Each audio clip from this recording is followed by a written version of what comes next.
Hey, this is Ryan Clark with Cosmo Effect Concepts. We're here with Lee Malloy of the International Church of Cannabis in Denver, Colorado, located at 400 Logan Street South. Thanks for having us, Lee. Thanks for coming. Appreciate it. We just experienced the Beyond Laser Light Show, and it was just fantastic, very psychedelic. And my first question, Lee, is why does Denver seem to be the epicenter of North American cannabis culture? I think it's because they were one of the first to legalize cannabis. And obviously you had a big hippie movement in Boulder for many years now, decades, and it's kind of been a center for attracting a kind of 60s, 70s counterculture type of person who've paved the way to make it possible for us today. Excellent. And I really enjoyed your SoundCloud interview with the Mary Jane Experience in Boulder. As the host pointed out, I'm sure the community appreciates preserving this church. Right. And back home, the condos and urban sprawl are contributing to the gentrification and the unaffordable housing. How does one become a member of this church? You can just sign up online as long as you agree to the basic tenets that are asked online. There's a few questions there. You can answer that questionnaire, sign up, and then basically you become invited to attend services. You have to be invited to attend each service individually, and that's done by email. And then we do that in order to sort of maintain, ourselves within the sort of boundaries of the law that we have here in Colorado. Sure. And what are some of these tenets? Well, basically, you need to accept that cannabis can be a spiritual part of your life. Right? You need to agree that there are many pathways spiritually through life. There's not one set dogmatic vision or way to be. So we're very open to everybody.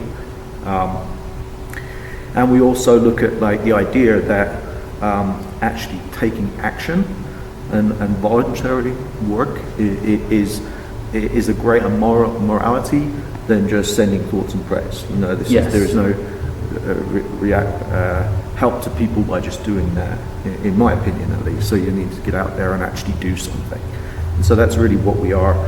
So it's about radical inclusion, using cannabis as a spiritual sacrament, and actually believing that getting out into the community it is part and purpose of what we do. We're a community church at the end of the day.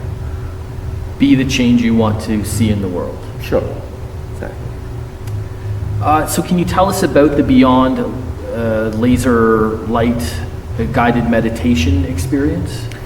Yeah, basically the entire experience was put together by 4 members of the church. We're all amateurs at it. The software was all new, using all the sort of technology was new. So we were, new to the tech side of stuff. On the other side of it, we were able to put together the meditation part, which is wisdom of the ages. So there's some quotes in there from people that through going back in history, that we've added into it to sort of make people think and take them on this journey as they go through it. And then the music obviously adds to something with the visuals and effects. It works very well, and then we've interspersed that with other thinkers and thought leaders.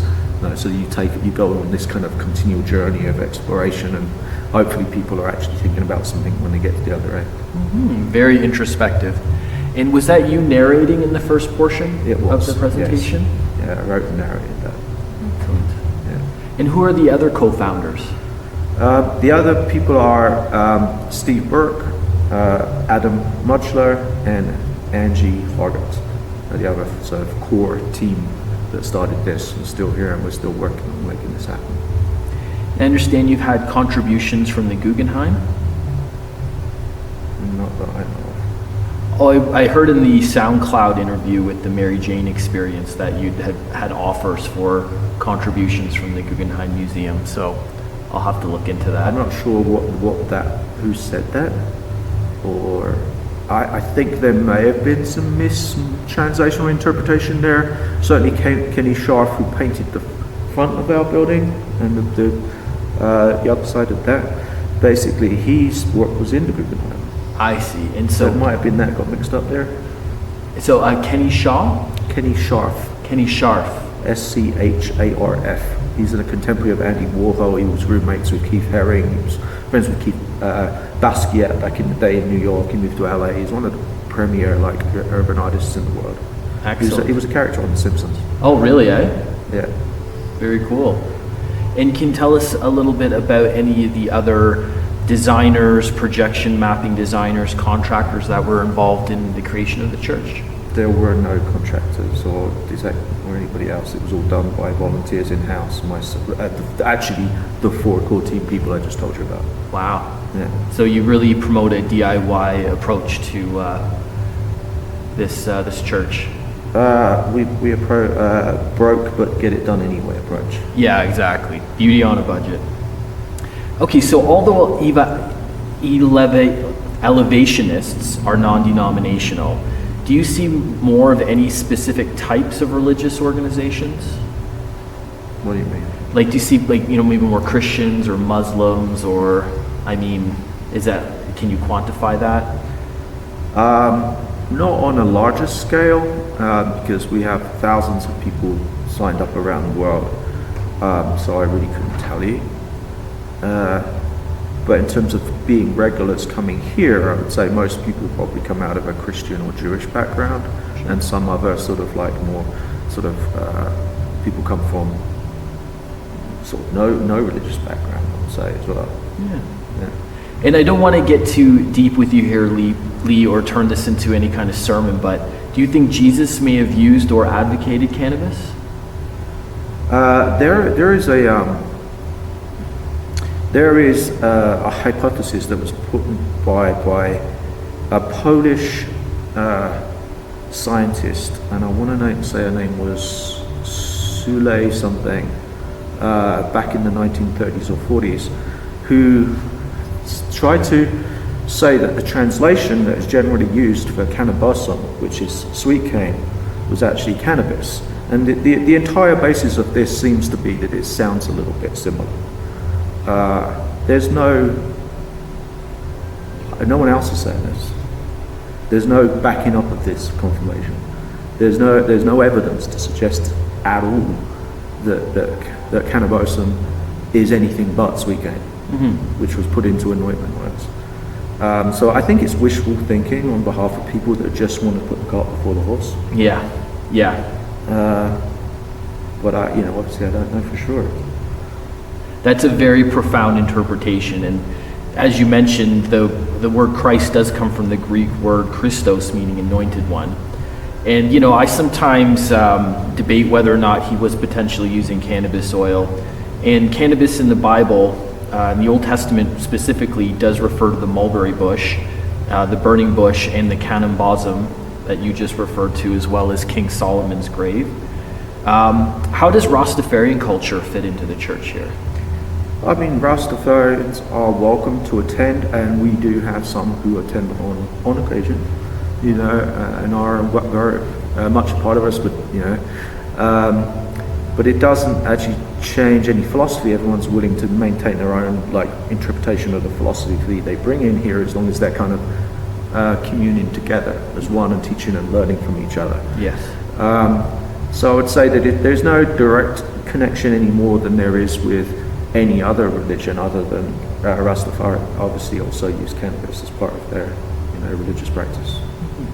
Mm-hmm. And so although I identify as agnostic, I do enjoy attending church services back home with a church called the Meeting House. Have you ever heard of it before? Not before today. It's a Brethren of Christ denomination. The lead pastor, Bruxy Cady, is kind of a hippie, and he has done sermons about cannabis. And how do you think that devout Christians might reconcile their traditional religious dogma that cannabis is bad? Well, I think they could go back to the beginning of the Bible, to Genesis. I think 1:23 says, I've given you all the seeds and the land as food. And you can interpret food to mean physical food for your stomach, or food for your health, or for your mind, or for your spirituality. So also, there seems to be an odd situation that if you believe God made the world and He made it perfect, and then why would He make cannabis for you not to use? or to not make it so useful and yet say you weren't supposed to use it. And in fact, doesn't say you can't use it. There's nowhere in the Bible that says you can't use it.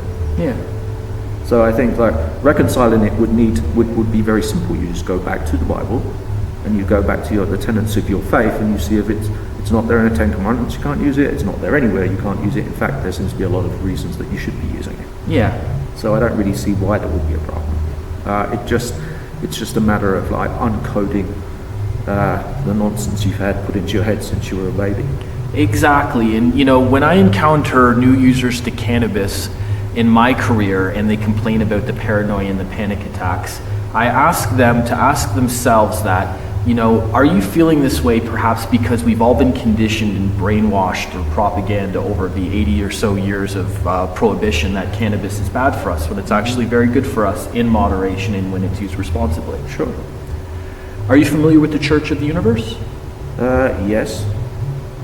As of today. As of today, okay. Because you emailed me about it yesterday, I looked it up. So, although I'm not a member, I did learn a lot from the founders Michael Baldessaro and Walter Tucker, may they rest in peace, and they also observed cannabis as a sacrament and declared its use as a religious immunity.